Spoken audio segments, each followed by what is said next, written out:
Bienvenidos a este tercer episodio. Como siempre, es un placer compartir unos minutos conociendo historias de vida que los hacen pensar y reflexionar. Como me gusta decir a mí, que detrás de toda persona hay una historia de vida, y detrás de una historia de vida hay una lucha interna por vencer. Hoy estoy, como verán, con una persona que es historia pura, y no lo digo por su edad, apenas tiene unos jóvenes 79 años, más bien por su vida rica, llena de experiencias y situaciones que valen la pena escuchar. Ella es María, hija de una madre cordobesa coqueta, de bastante carácter según me contó, y un padre inmigrante italiano que dedicó toda su vida a la sastrería. Hola María, ¿cómo estás? Oh, muy bien. ¿Cómo te trata el frío? Y más o menos. No tan mal como pensaba. Bueno, vamos a empezar hablando un poco de tu infancia. Sabes que naciste en 1944, ¿no es cierto? Sí, nací en 1944. Vos naciste en un mundo donde no había internet, no había redes sociales, no había comunicación 24/7. ¿Cómo era ese mundo tan diferente al actual? Era un mundo muy lindo, muy hermoso, en el que había mucha amistad entre los chicos. Podíamos salir a la calle, jugar. A las 9 de la noche, por ejemplo, después de cenar, nuestros padres se sentaban en la vereda y salíamos los chicos a jugar por la vereda. Y, ¿cómo se llama? Después, aparte, teníamos nuestra radio, Galena, en la que escuchábamos con nuestros padres la novela por la noche, y eso incentivaba mucho nuestra memoria, nuestra creatividad. Al escuchar la memoria, nuestra mente imaginaba cosas, situaciones, lugares. Era muy linda esa época, muy linda. Estaba el famoso radioteatro también. Claro, el radioteatro que escuchábamos por la noche, se apagaba la luz en la habitación, se prendía la radio y era un silencio total y escuchábamos la radio con nuestros padres. Qué bueno. O sea que la Argentina de 80 años atrás es muy distinta a la actual. Es muy distinta, era muy linda, era otra cosa. Mejor, había más comunicación. Ahora hay mucha tecnología. Pero antes no había tanta tecnología, teníamos una pequeña radio, nos enterábamos de las cosas, teníamos tiempo para salir a jugar, compartir con nuestros amigos. Hasta las tardes, por ejemplo, con mis amigas, nos reuníamos y hacíamos pequeños sanguchitos con la comida que la mamá preparaba, la guardábamos y a la siesta salíamos, nos sentábamos en la vereda a comer. Y comíamos eso y compartíamos con la que menos podía. Una linda infancia, entonces. Eran solidarios. Sí, demasiado. ¿Cómo se llamaba tu mamá? María. ¿Y tu papá? Mi mamá se me llamaba María Luisa y mi papá se llamaba Concepción Antonio Longo. ¿Cómo te llevabas con ellos? Bien, muy bien. ¿Tenías un preferido, un favorito? No, los quería los dos por igual. Los dos eran dos personas completamente distintas. Claro. Papá era un gran hombre, que tengo una imagen hermosa de lo que es realmente un hombre, el trabajador, el que traía el sustento a la casa, el que pasaba a lo mejor 3 días seguidos haciendo un saco para poder darnos de comer. ¿Cómo se llama? Nunca nos faltó un plato de comida. Mi madre era la verdadera ama de casa, la que a las 6 de la mañana ya prendía el fogón, porque no teníamos gas, sino que usábamos carbón. Y bueno, y después ella cosía, tejía y ayudaba también en los quehaceres. Tenía mi padre de costura, una costura simple, sencilla. O sea que tu padre era el típico inmigrante que vino acá a la Argentina a buscar un futuro mejor. Un futuro mejor. Y lo encontró. Lo encontró. Y se lo formó, se lo forjó. Pero pienso que mi padre es un gran ejemplo, porque fue un niño que no tuvo infancia. Que a pesar de eso, fue un gran padre, un gran hombre. Tenía muchos valores. A él, el padre lo mandaba de un pueblo a otro, recorriendo la orilla del mar para ir a trabajar. Iba a aprender su oficio de sastre. Y a su vez iba pescando para llevarle al patrón la comida. Y él las sobras se las tiraban en la cocina, en un rincón, y lo hacían comer. Ese era mi padre, un gran hombre, el que no nos hizo faltar nunca nada. ¿De qué zona de Italia era? Siciliano. Siciliano. Bien. Me contaste fuera de cámara que vos tuviste un hermano mayor, Felipe. Sí. ¿Cómo era la relación con él? ¿Qué camino tomó él? ¿Qué estudió? ¿Qué eligió para su vida? Bueno, mi hermano fue un gran tipo, un gran pibe. De chico, me acuerdo, llevaba el trabajo de mi papá, que hacía, y lo llevaba él al centro siendo un niño. Iba a entregar los pedidos. Y Casotti, que se habrá ligado, por a lo mejor decirles que había llegado un poco arrugada la ropa. Entonces tomaba el tranvía, pobrecito. Y bueno, pero siempre fue un buen estudiante. Él tenía el arte de dibujar. Él hacía un dibujo y uno parece que veía las imágenes saliendo del dibujo. ¿Y después en qué se formó universitariamente? Y después se formó, fue el mejor promedio. Recibió mi padre las cartas felicitándolo porque era el mejor promedio, y el que había sido becado, hizo toda su carrera becada. Se recibió de perito mercantil y después siguió estudiando en la Universidad de Buenos Aires, contador público. Y llegó alto. Y llegó, lo que pasó fue lo siguiente, él se casó y entonces se fue a vivir a La Plata. Y entonces ahí cortó su carrera. Claro. Y ahí se dio cuenta de que todos sus trabajos los firmaba otro. Entonces decidió él volver, venirse a Buenos Aires 3 veces por semana a cursar y se recibió de contador público. Y ahí él fue un gran contador, escribió varios libros, sabía varios idiomas. ¿Y trabajó en un banco? Y trabajó en un banco, en el Banco Popular de La Plata, y de ahí saltó al Banco Río. Al Banco Río de La Plata. Banco Río de La Plata. Bueno, volviendo ahora un poco a tu infancia. Un pajarito me contó que eras algo rebelde. O sea que yo quiero saber cómo eran tus años de estudiante, como primaria, secundaria, parte de la facultad. ¿Eras rebelde o eras, no sé, inquieta? No, era inquieta. Lo que pasa es que yo quería parecerme a mi hermano, pero ni ahí podía. Entonces me acuerdo que de chica me ponía a dibujar y mis cuadernos eran puro agujero, porque borraba y no me salía. Pero después siempre me preocupé por estudiar. O sea, me llevé una sola vez una materia, sí, y después hice una buena carrera secundaria. O sea, tenías la típica rebeldía adolescente. Claro, sí, pero no era la adolescente clásica que de esa edad iba a bailar o nada por el estilo. No, mi vida era estar en mi casa, hacer las cosas, estudiar e ir al colegio. Nada más. Después creciste y decidiste iniciarte en el mundo de la docencia. ¿Cómo llegaste a ese ámbito?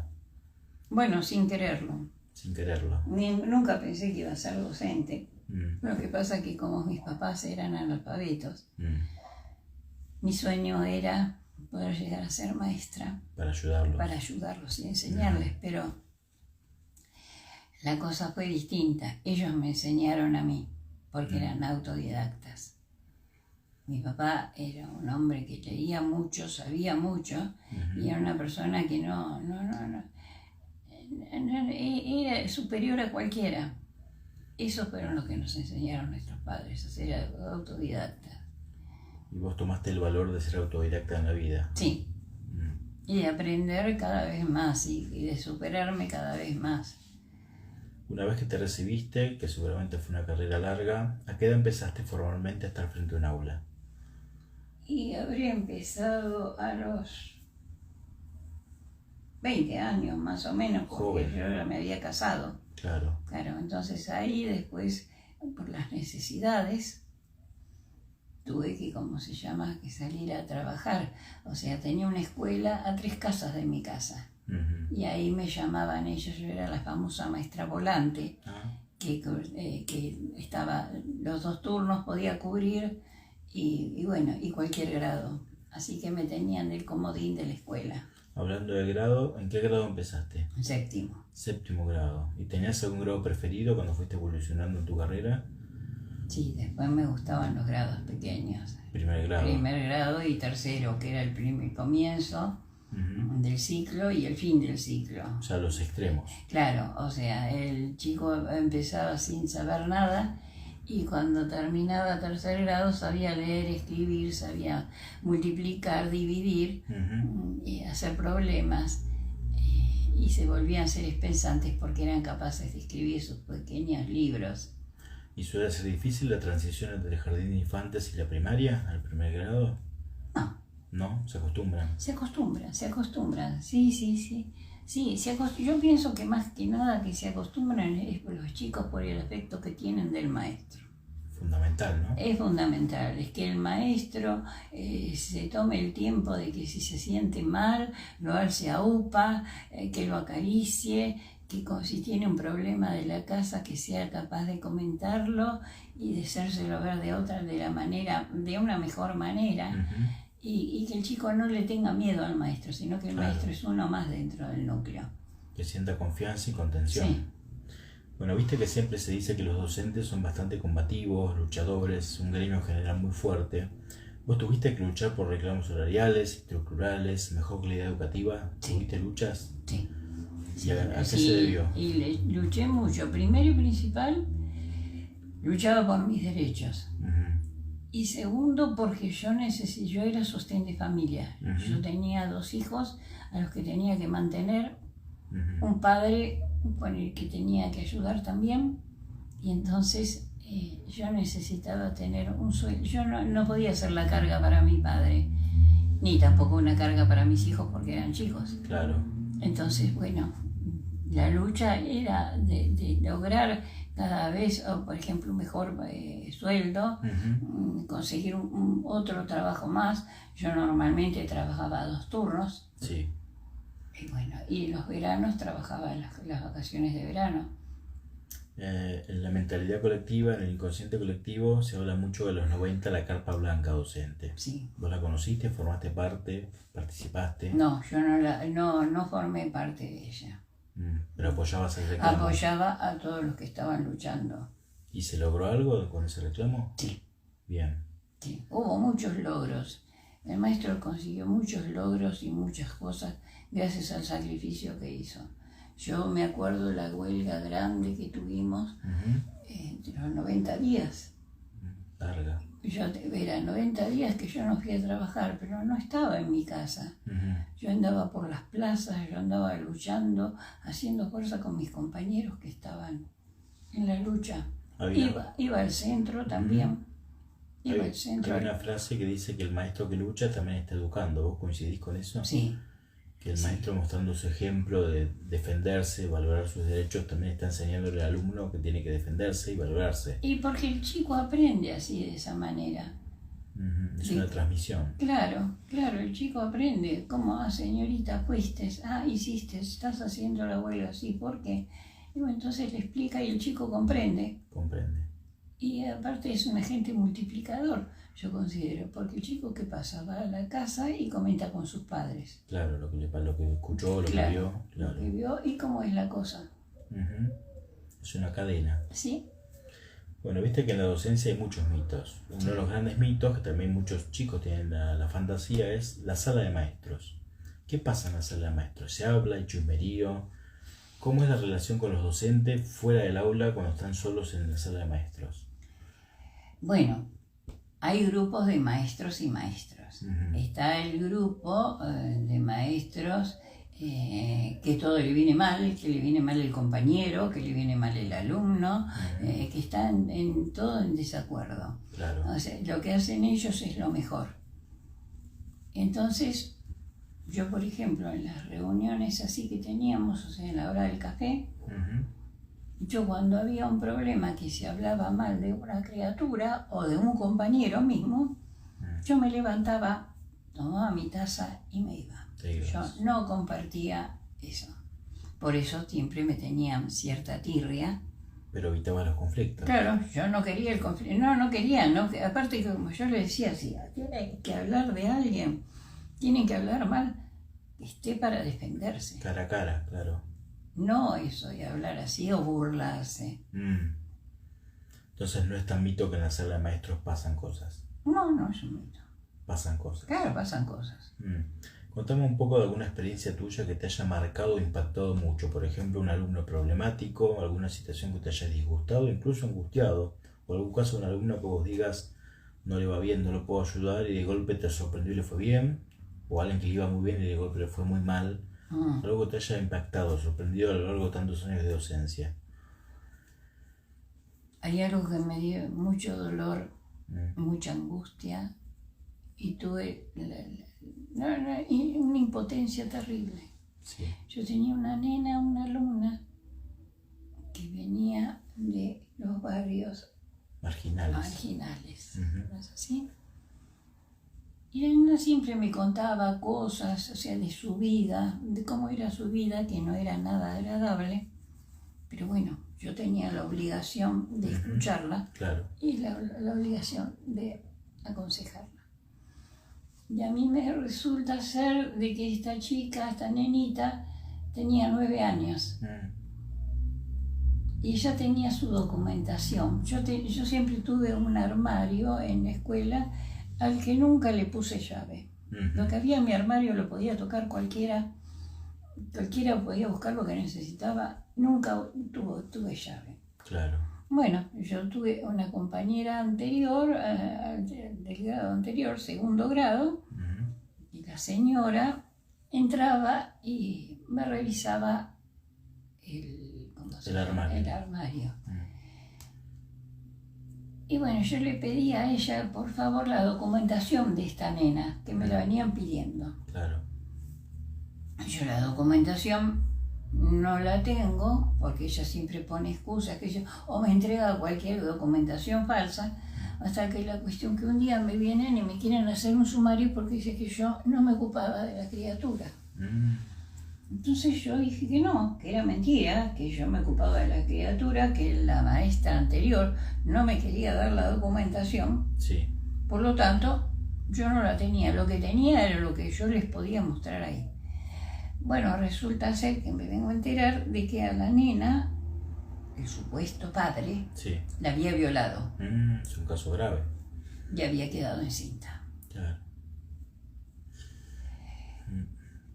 Eso me valió a mí tener que tomarme una licencia.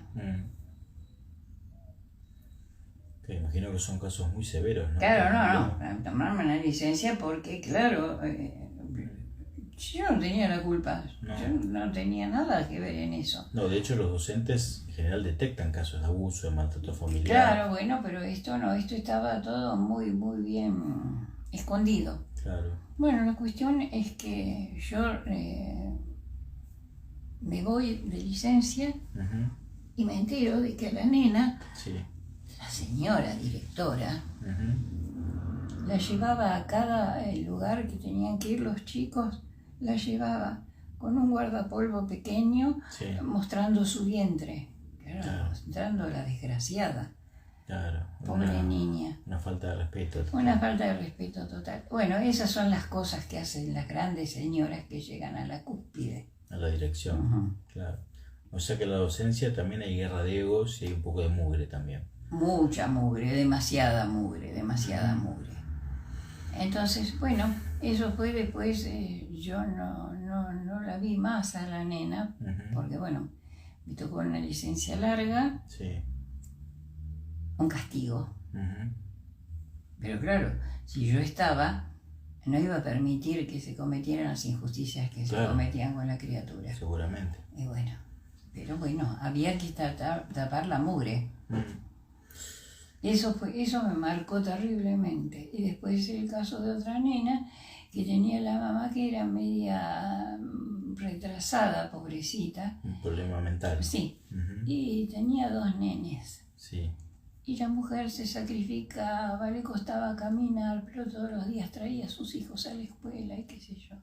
Y bueno, y a la directora se le ocurrió de que esa persona no era digna de estar en esa escuela, que era más de medio pelo que de pelo entero. Claro. Y bueno, y sin embargo ¿cómo se llama?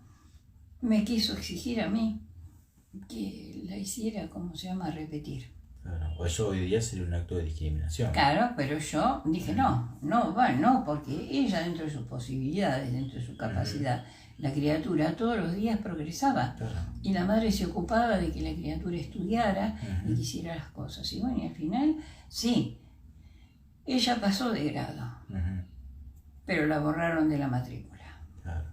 O sea que las injusticias se a rolete. A rolete. Y hoy día vos sentís que hay una especie de cambio cultural, que hoy los chicos, si se quejan, son escuchados, el docente, si hay una injusticia con un alumno, puede reclamar, o sentís que sigue todo como antes, o ves alguna mejora, al menos sustancial. No, yo pienso que es todo igual. Todo igual. Es todo igual, disfrazado de una manera o de otra, es todo igual. O sea, al chico, si el chico es un chico problemático, porque por ejemplo, bueno, tiene problemas de conducta, qué sé yo, y a ese se lo discrimina y se lo maltrata y se lo hace sentir la peor cosa. ¿Cuál crees vos que es la solución para el bullying? Que sufre tantos chicos que son maltratados, golpeados en la escuela, le hacen burlas. ¿Hay alguna solución posible? Y que el maestro tenga un seguimiento sobre eso y que no se haga el soiloso, mire para otro lado y se preocupe por defender, y que si tiene que estar todos los recreos con el chico, bueno, que esté con el chico, que no se vaya, que no se ocupe de ir a tomarse el cafecito, de ir a hablar con la compañera. No, primero está el chico. Claro, prestar atención a los casos y nunca ignorar si un chico se queja de algo. Y si el chico se queja por algo. Siempre hay un motivo. Seguramente. Bueno, para la gente que no conoce mucho cómo es la burocracia docente ni los rangos, ¿cómo hace un docente de grado para ir ascendiendo, ¿no? Secretario, director, vicedirector, ¿cómo es la burocracia? Es a través de cursos. Se hace cursos que tienen un puntaje. Y bueno, uno va juntando cursos y al final le llega a reunir un puntaje y eso es lo que le permite, como se llama, escalar dentro del rango docente. O sea que cuanto más estudias, más posibilidades tenés de ascender. Sí, aunque los cursos son bastante mediocres. Truchos, porque bueno, son cursos que se hacen a distancia, cursos que se copian, tiene sus cositas. Claro, pero en teoría, en una situación normal, supone que el docente que más estudia, más progresa, más evoluciona. Claro, más evoluciona, más llega a tener un cargo. Claro. ¿Qué se siente saber que estás educando a quien en un futuro puede ser un gran profesional, una persona influyente o, como se dice popularmente, incluso un dirigente de tu país, un presidente, un político? Y a veces saber que quizás ese alumno que vos querías tanto terminó siendo una persona que no tuvo suerte en la vida, le va mal. O sea, uno siente un orgullo muy grande, porque no es solamente porque pueda llegar a ser alguien en la vida, sino por lo que crece, por lo que aprende. Yo tengo la historia de un chiquito que estaba en 5º grado. Sí. No llegaba nunca con los dictados. Entonces el dictado mío era un dictado 2 o 3 veces repetible. Para que entienda. Para que entienda y para que pueda decir, no, porque le costaba concentrarse. Aparte por las burlas que le hacían, por lo que lo molestaban, o sea, sus motivos tenía. Sí. Nadie daba 5 centavos.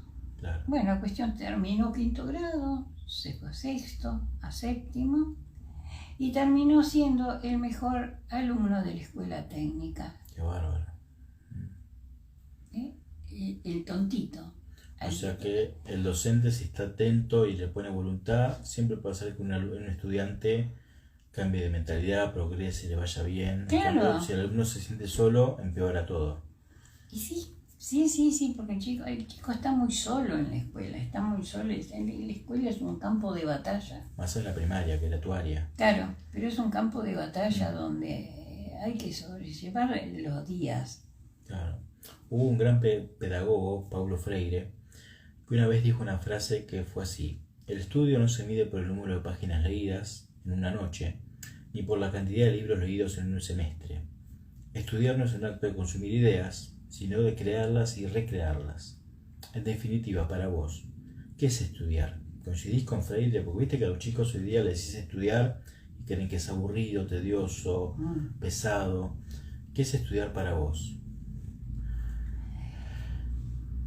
Es tratar de aprender, Con H. sí, aprender aquello que se le explica. Y todos no tienen la misma capacidad de aprender de esa manera. Claro. Cada uno aprende de acuerdo a sus capacidades. Hay algunos alumnos que son muy brillantes en algunas cosas y en otras son mediocres totalmente. Pero por eso no vamos a decir que el alumno es malo.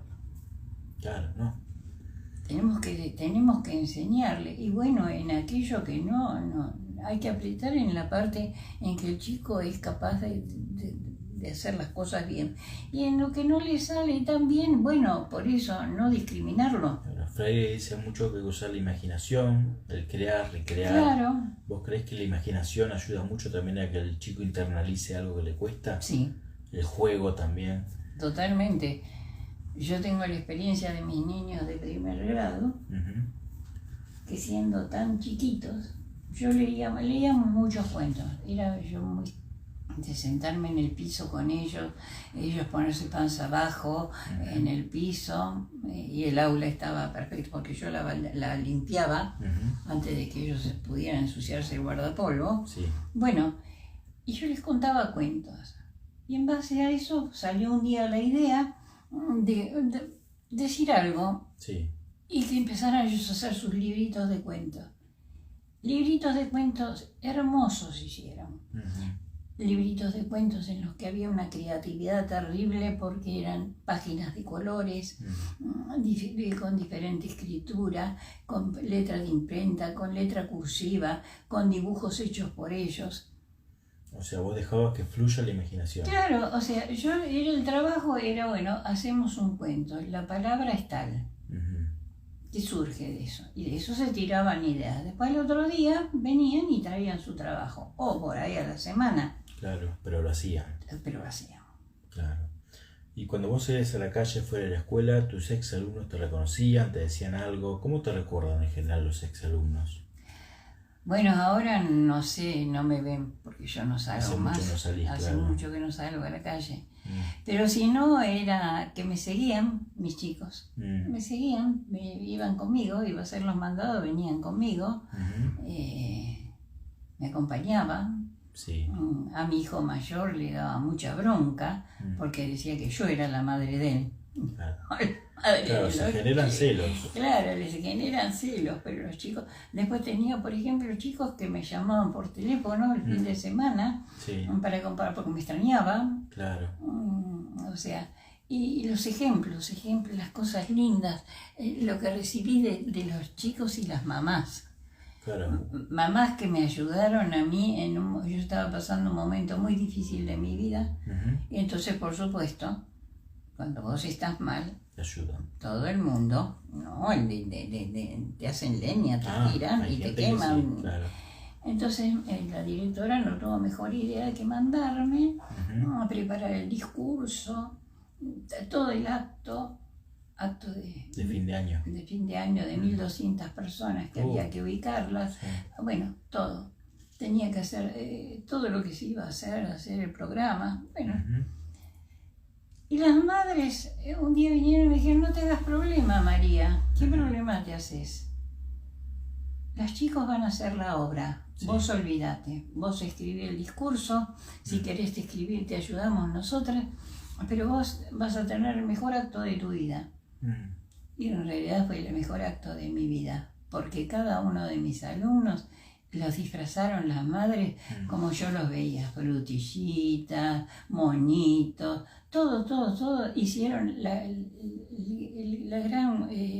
una fiesta. No, la gran, ¿cómo se llama?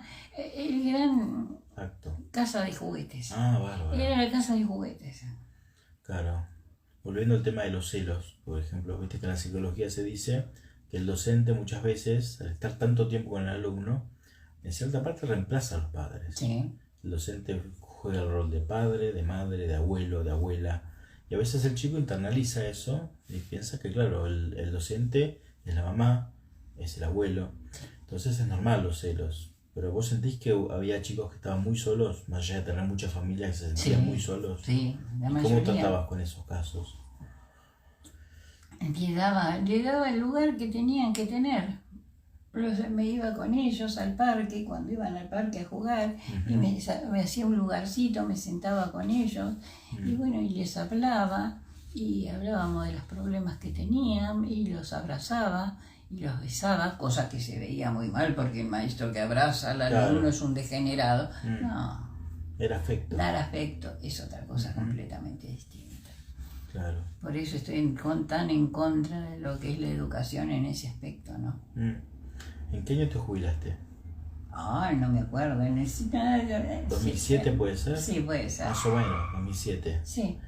Y cuando te jubilaste, ¿cómo te impactó saber que ya no ibas a trabajar nunca más con chicos en una escuela, con todo lo que eso implica, ¿no? Los ruidos, los actos, los recreos? Bueno, pensá, yo estaba en patios, cuidaba patios en los que había 900 alumnos. Claro. Y era como se llama, era un pasillo cerrado. Así que las voces, todo eso, y éramos 2 maestros para tantos chicos. Un montón. ¿No? Bueno, y a mí el día que me jubilaron me mataron. Me mataron, directamente me mataron. ¿Sentiste que una parte tuya se quedó Se en la murió, escuela? se murió una parte mía porque ya no pude hacer más. Después quise, por ejemplo, ir, pero ya no era lo mismo ir a la escuela. Te recibían con cara como de qué venís a hacer acá. Claro. O sea, querer ayudar y no poder. No, fue muy triste. ¿Y para vos qué es la vejez? Y la vejez tendría que ser un lugar tranquilo donde uno pueda estar en su casa con sus cosas, no muchas. Pero sus cosas, su habitación. Lo necesario. Lo justo y necesario. De vez en cuando tener una conversación con alguna amistad que uno haya tenido, pero para mí se fueron perdiendo todos. Y el día que perdí a mi mejor amiga, se me fue un pedacito con ella. Imagino. Claro, viste que la vejez pasan los años y la gente, tu entorno se va yendo también. Y eso duele mucho. Mucho, duele mucho. Y digamos que ser jubilado en un país como el nuestro tampoco es fácil. No. No se gana bien, no son respetados, el gobierno no los quiere. Entonces es como que ser viejo y ser jubilado, en cierta parte, es un desclasado social. Claro, pero los señores del gobierno no piensan que mientras nosotros formamos parte de la PEA, la población activa. La población económicamente activa, nos sacaban el dinero. Claro. Y nosotros poníamos nuestra plata. O sea que no nos están regalando nada. No nos están regalando nada, sino que nos están robando. Entonces, eso es lamentable. O sea, y pensar que porque uno es viejo se tiene que morir. Sí, no es justo, ¿no? No es justo. No es justo. ¿Vos creés que los salarios docentes deberían ser más altos? ¿Deberían ser un salario al nivel como el del médico, el del enfermero, un salario básico? Porque, o sea, es una profesión, la docencia es la base de la sociedad.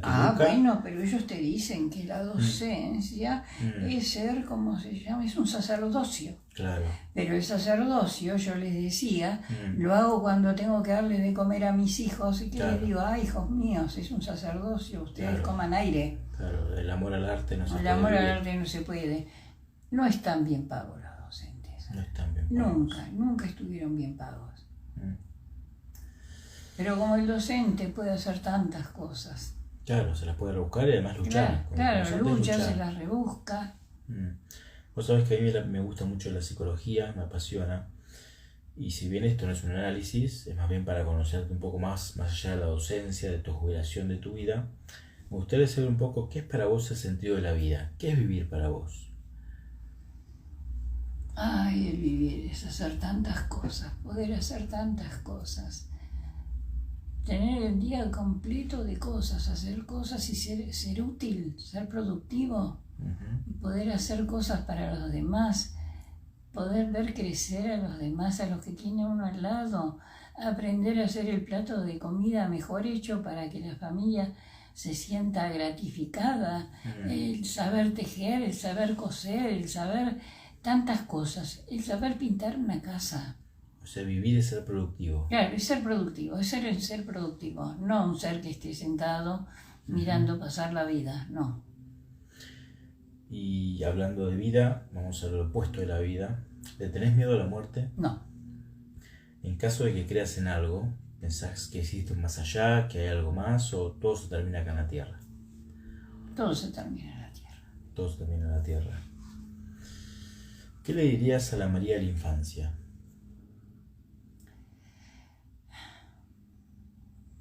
Ves que estoy contenta de que ella haya sido como fue. Tan alegre, tan contenta, tan feliz y de haber tenido la familia que tuvo.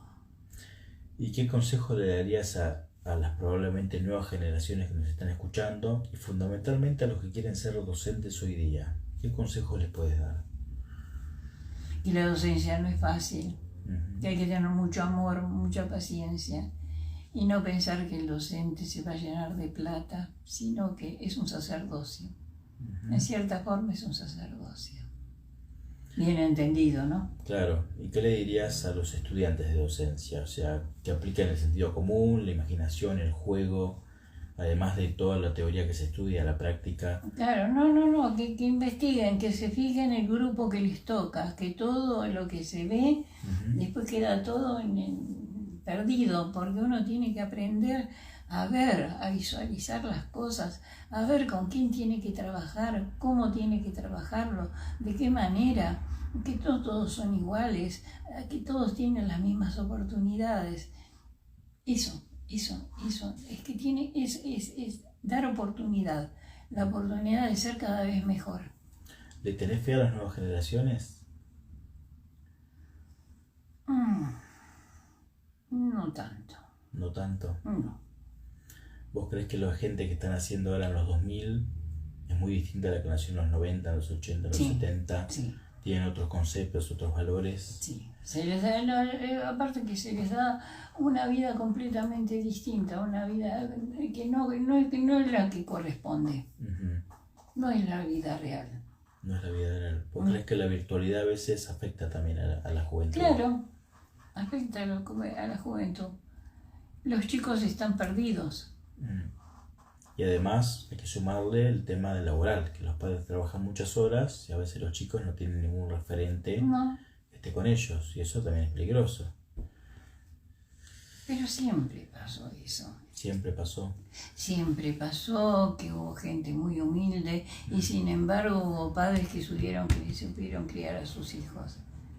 Supieron criarlos y muy bien. Así que no es tanto.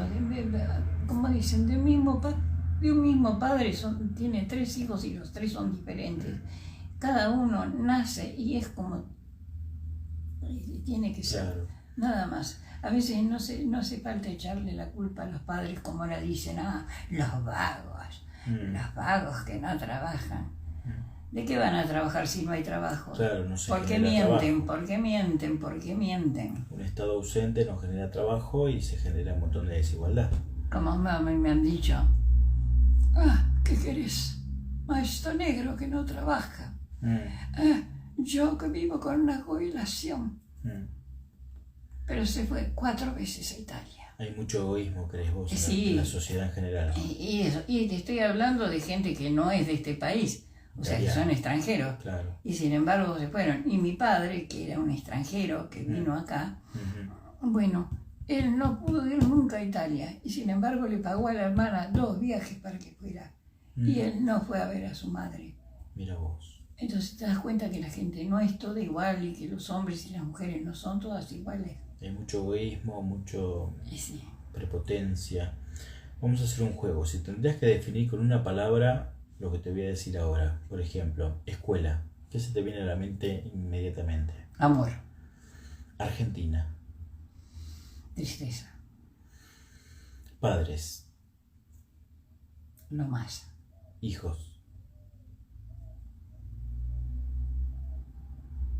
Grandes personas que nos enseñan a vivir. Nietos. otra partecita más que nos enseña a vivir. Animales. Amor, Naturaleza. belleza. Algo que te haya gustado que te pregunte y no te pregunté. No, creo que me contesté. Quizás en otras oportunidades que si alguna vez me querés hacer otro. ¿Te sentiste cómoda? Sí, me sentí muy cómoda, me emocioné muchísimo. Si volvieras a nacer, ¿volverías a ser docente? Sí, Muy bien. totalmente sí. Y volvería a hacer todo lo que hice. Excelente. Bueno, María, la verdad que gracias por tu tiempo. Quiero que sepas que fue un placer escucharte. Tus respuestas fueron muy claras, muy concretas. Estoy seguro que a los oyentes les va a encantar esto. Y además, bueno, estoy orgulloso porque vos sos mi abuela. Tengo que decirlo, que sos mi abuela y sos mi referente, te quiero. Gracias. Te respeto, te valoro. Y así que para mí que hoy estés acá, hablando como docente, con tu rol docente y además de como rol de abuela, de madre, es muy importante. Así que te quiero mucho y muchas gracias y se va a volver a repetir. Gracias, hijo, gracias. Muchas gracias a vos. Y gracias a todos ustedes. Nos vemos la próxima.